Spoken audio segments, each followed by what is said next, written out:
Say welcome back, the crew again. I'm Shamar out of Kingdom. I'm Jamel. Justin, AKJ people. And we got our special guest, Mr. Calvin Brock. Hello, how you doing? Calvin Brock here. Yeah, so we this first episode, want to have a special guest, and we couldn't have picked out a better one. You know, we grew up with this brother here, and you know, if you think about what he done and what he accomplished, he fought for the heavyweight championship of the world, Chris. That's right. Right? Not Charlotte, not the United States, of the world. That's right. So we're gonna kick back, have a little fun, laughs, and you know, tap into Mr. Brock, see what he got going on. But you know, welcome back to the crew. Yeah, to kick it off, you know, we just gonna tap in with my man. You know, just ask him a few questions. Like, you know, first off, we're gonna start from the beginning, man. Like, you know, of course, let the people know where you from, where you came up at.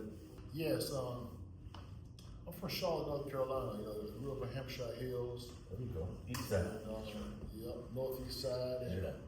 we all grew up together, Yes, sir. playing ball together. Yes, sir. Started out playing football, baseball, and then got into boxing at age 12 years old after I graduated from elementary school. Finished up the 6th grade and went to high school here and everything, and just stayed the same Calvin Brock. There we go. How did you get into boxing? I was given 2 sets of gloves for a Christmas present from uncle, and they gave me 2 sets of gloves. I'm like, why they give me 2 sets of gloves? I got a sister. Who am I gonna box with? And I thought, like, you know what? Box with the people in your neighborhood. So I started out with friends in the neighborhood, and one day, you know, God just said in my heart, said, you know, this is what I want you to do right here. You know, with your early life, and I'm gonna bless you with everything it takes to make it. And you know, you just don't quit and believe, and you'll make it. That's right. So I went from there.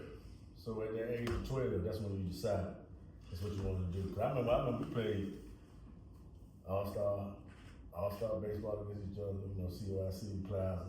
Quick question, let me ask you this, who other than you said uncle gave you the boxing, who influenced, like, what was your major, who was your major influence as far as boxing? What was, like, if you had to pick your GOAT of the heavyweight of the boxing world, what was like your major influence? Who was your major influence?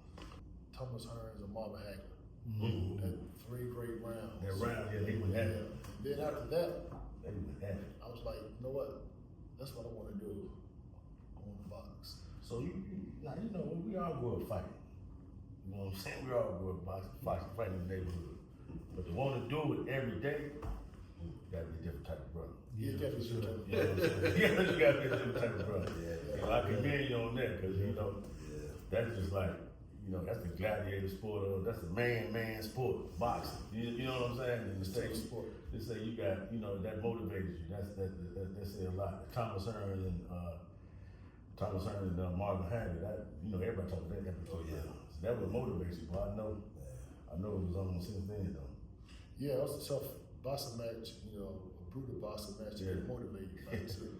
That's the motivation. I know that's That's the motivation, I know man. Piggybacking off of that, man. I mean, thinking about it, you know, growing up, you know, love boxing as a sport. You know, I had my favorites. You know, and, Ray Leonard. You know what I'm saying? Marvin Hearns. You know what I'm saying? But I really got into it when that boy Mike Tyson got into it. Right. Man. You know, you started off, you know, at a young age. You turned, what was it, professional, amateur at what? 12. And then explain to me a little bit, like the rankings when you start off as an amateur. How do you become a pro? You know. Boxing is different. Boxing isn't like other sports where you have to get drafted to pros. Person can be pro having never boxed before. Wow. Yeah, they can just get licensed and go into a professional boxing match. But the chance of them making it is slim to none, Right. because no promoter or manager is going to pick them up. You build a name for yourself. Yeah, putting money behind them. Certain amount of fights you have to Yeah. qualify. Well, a person has to have be good enough to win first, Okay.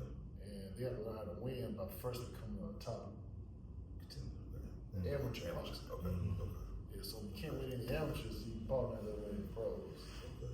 So, the pros, the promoters, they want someone that's proven, just like other franchise sports. They want you proven coming out of college, Right. from high school. The pros want you proven coming out of the amateurs before those promoters and managers are gonna invest their money and try to take you to the top.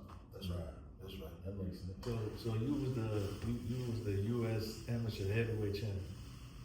Yes, I was U.S. national heavyweight champion, national world champion. That's great. That's good. Almost any tournament that you can name in the amateurs, I won it domestically, and then I made the Olympics. Went to the Olympics. Unfortunately, I lost, but I was there. Well, when you was on the Olympics, you had one of your teammates was Jermaine Taylor. Yep. Yeah, Jermaine. I like he was like the watch. Yeah, he was Yeah. Main Taylor was He was good. He was from going by, like, in the amateur realm that we, like, that you cross paths that we know, as far as, like, oh, you fought him, anybody specific you see, like, young coming up. Notable names. no notable names that I can think of that I boxed against that you would know. There are some notable names that, like Floyd Mayweather, Tony Tarver, Fernando Vargas, Jermaine Taylor. Yeah. It's a lot of names that I boxed on the national level with. Gotcha.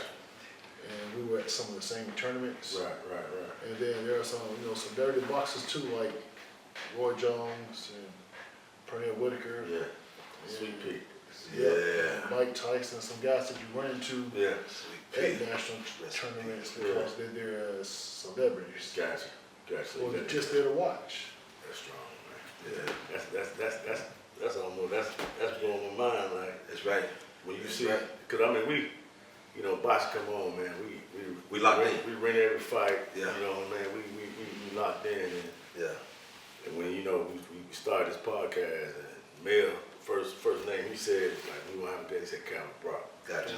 Calvin Brock. Because I don't think Charlotte gives you enough flowers to you got to put it in perspective of what you've done. You know what I mean? You fought for the heavyweight championship of the world. You know what I mean? So you fought, like you said, man, you've been around Roy Jones, Mike Tyson, all of that. But who? I know I did some research. Your right hand was lethal. Yeah, I had a real good right hand. Yeah, that was a go-to punch, right? Actually, I thought people were right hand and left hook. I was pretty powerful in both arms. So, and then I was strong. Gotcha. Yeah. Strong in shape and just good. Yeah. Let me ask you this, as far as, was it training camp? What's the worst part of training camp? Was it like the exercise? Like I see you boxing, man, you get hit with the medicine ball in your stomach and all that. Road work. Yeah, that ain't for the weak. that ain't one for the weak. So what was your like? What I hated the most was the long runs.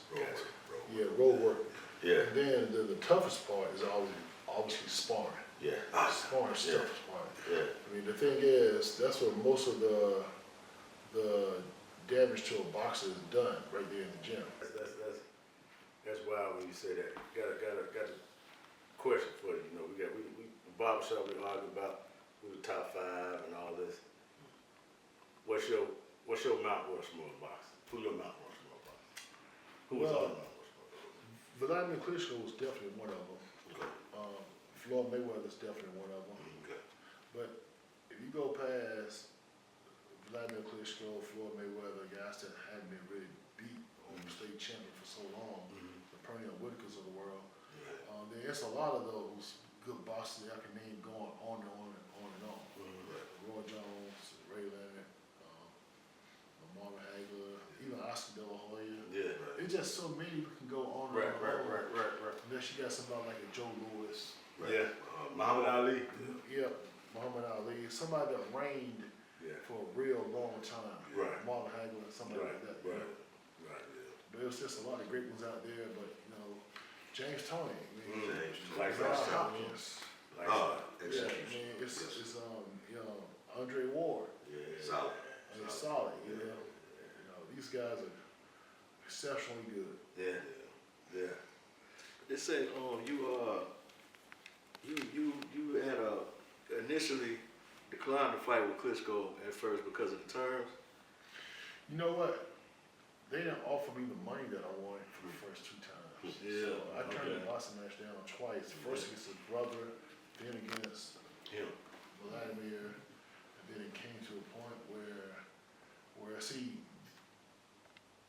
unless a world champion has to face a #1 mandatory contender, Mm-hmm. and I wasn't ranked #1.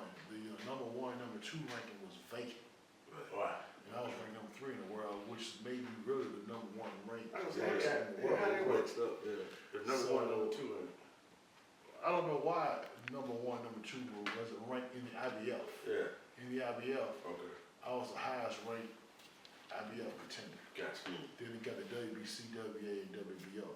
Okay. But if a boxer doesn't have to face a mandatory contender, then he gets to choose on a short list. And the television production companies like HBO, Showtime at the time, they're the ones that give the boxer the short list. These are the 3 opponents that we want you to box. Choose one of them. Got a lot. He Okay. followed me a lot. Good. I thought so. Helped me out a lot because he was in PPL too. I thought, Yeah. okay. All right. Y'all fought right there off in the Greenville. Yeah, right across the Yeah. Greenville, yeah, right there on the corner of Statesville Avenue and Oakland Avenue. They opened down shop, yeah. The uncles, your uncles, boy. Cause I have for years, man.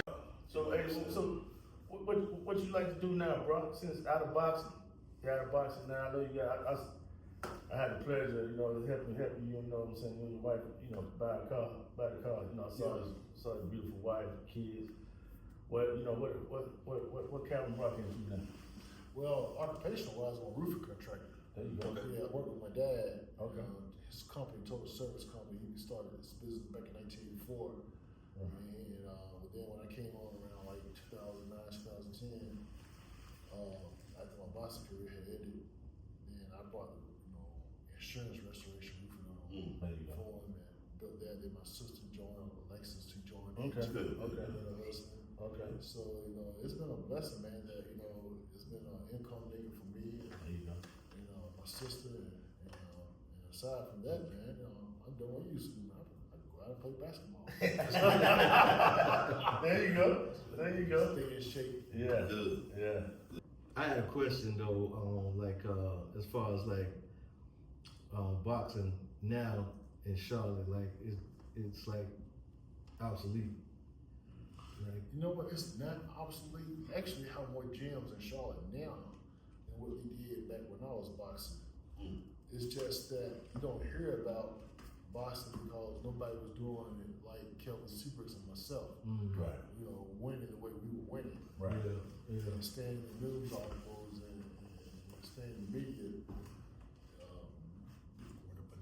Primarily because, you know what? That's just the way boxing is. If you think about all the top world champions and, most of them, whatever gym they come out of, they're the only one that really made known their name. Right. Made it big. Right. This is a tough sport. It's a tough sport. It takes somebody that really goes in, that really wants to go to the Olympics or train professionally to become world champion because it's so many years you have to put in the sport. It is not a seasonal sport. It's a year-round sport where you go in the gym 5 to 6 days a week. And it's a sport that can take a person a little while to learn how to win. Let's see how we coach. Like myself, me and my son that know just that much about what they're doing so that they can download the boxing match and know what's going to happen every step of the way. Gotcha. And be taught the right way from the very jump. Gotcha. But, so many boxing coaches don't know boxing. I mean, they don't know the first thing about boxing. Right. And so that leaves a boxer having to learn kind of the way I had to learn. My dad never boxed before, but just through hard work and experience and going back to the drawing board after a loss and just never quitting. And then I was talented and gifted and just learned how to fight. More so than being taught how to fight. Gotcha. Yeah, so my son, he wanted to know, but it came easy for him because he been taught how to fight. He had you. He had me, so I didn't have that. Most boxers don't have that, so that's the reason why you don't hear anything about boxers in Charlotte. Charlotte has 1, 2, 3, 4, 5, 6 off the top of my head right now. Boxing clubs Okay. in the metro area. Yeah. That's good. Yeah. So, and, they don't, I don't hear about, like how you used to fight at the cricket arena. I don't hear about stuff like that no more either. No, you don't. Promoting boxing is something that, right? If a promoter promotes a boxing show off television, and they're not getting television revenue, Right. then they doing it because they just like doing it. Mm-hmm. They're not doing it to really make money. They doing it to hopefully just break even. Yeah. So most promoters not trying to put the kind of work in, the kind of risk in, knowing they're not gonna make money. Right. Like, what's the point in putting a show on for? Right. So Right. not many shows get put on professionally, so most of them are amateurs, boxing shows, and those are far in between what we get put on local. Bro, you know, man, I want to give you your flowers, first and foremost, man. You are absolutely a Charlotte legend, and I'm blessed to, grow up with you, go to the trial, grow up, I don't want to say trial, tribulation, but go up and have some fun playing football, baseball against each other, man, but I want to give you your flowers. Like I said, Charlotte, I don't think Charlotte appreciates you as much as they should. Like I said, you fought for the heavyweight champ of the world, bro. You was one fight. You fought the man, Klitschko. Can't too many people say that. You say that, man. You are a true Charlotte legend. I want to thank you for, helping us with our podcast. You know what I'm saying? We wanted, that's what we want to do, celebrate the legends, the Charlotte, old school, new school, but we wanted to start out with you. So I want to say thank you, man. Appreciate it. Thank you. And I want to give you flowers. Thanks, man. I appreciate it, man. We can hold the flowers until hopefully A couple more years. hopefully, I don't know, man. Hopefully, man, I don't know how to put it, but hopefully you gotta come to no funeral. No, we ain't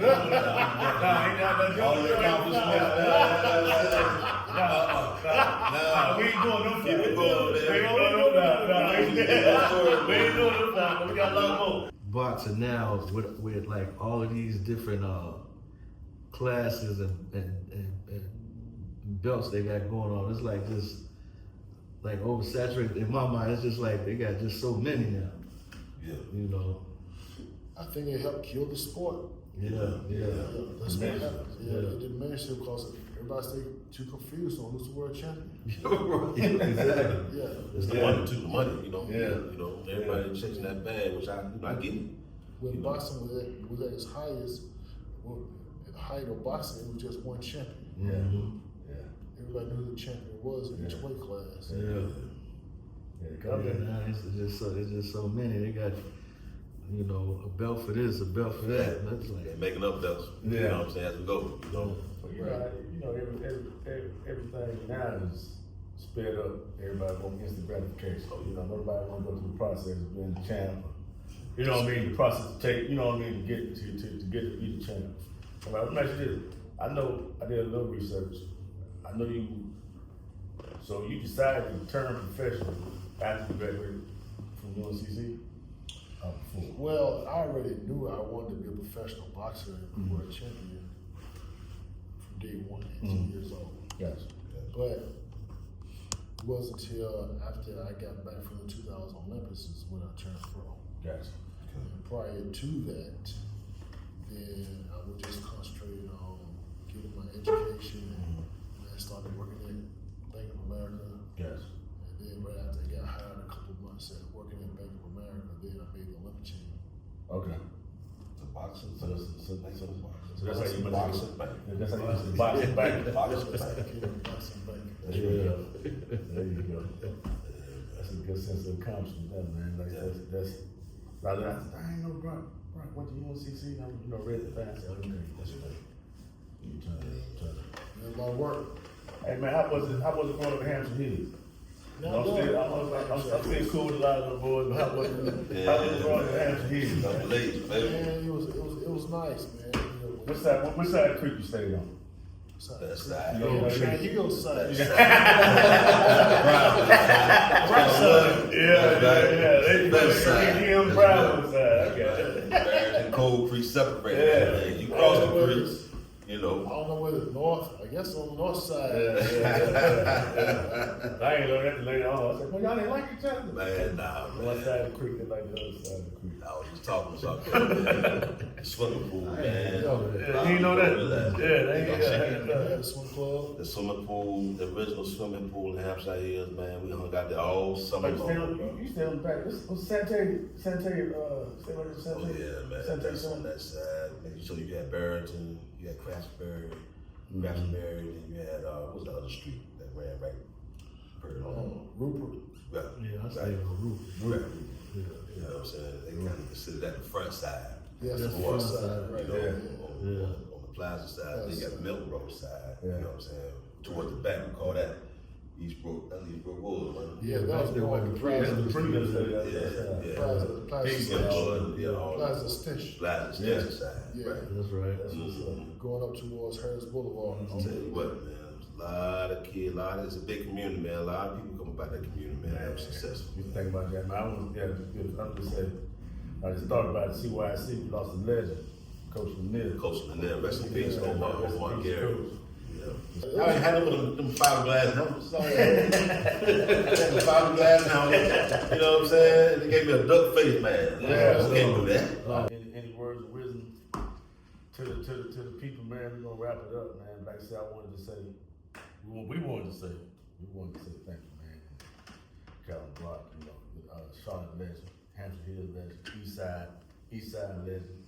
I want to say Garrison alumni, but He graduated. He went there. You know what? I went there though. So many people think I went there. Yeah. They don't know I only went for one semester. yeah, Yeah. yeah. But you know what? Yeah. It's a blessing of God, like from God that that little one You went semester down I the kid. made an impact. Yeah, for sure. A lot of For people sure, yeah. remember me. Yeah, You know what I'm saying? yeah, Sure. man. And, but I feel like I'm a G dog too. You are. Yeah. G-Dog. I'm a G You dog. are. Yeah, you are. Yeah. Dog in a line. Yeah, I know that. And a lot. I know the West Side boys, they don't like that too. They follow You on both sides. I'm on the right side. Where am I getting love from right now? Thank you, brother. Thank you, brother. I Oh, love man. that. I tell you, Pearl, man, Mr. Yeah, Brock, you know man. what I'm saying? Your mama, Yeah, you know, yeah. this is election, man. G dog connected to the Hampshire Hills, man. That's right, Everybody bro. went. Yeah, that's a whole other story. We're digging out another time. Yeah, we can talk about that. We bring it back for Hampshire. We have a Hampshire Hill, hopefully have a Hampshire Hill neighborhood. Oh, man. Type Tell them boys, get ready, man. We got some stories to talk Here, about. the next couple episodes. Yeah. Now, who gonna be on that show? Boy, that's gonna be fun. Yeah. That's gonna be fun. We need That's some gonna be chairs fun. here, for sure. Yeah, man. I say appreciate it, man. Y'all tune in, man. This is wrapping up with Calvin Block, man. With y'all tune in, we're gonna keep it going with the Charlotte Legends. Keep it going with the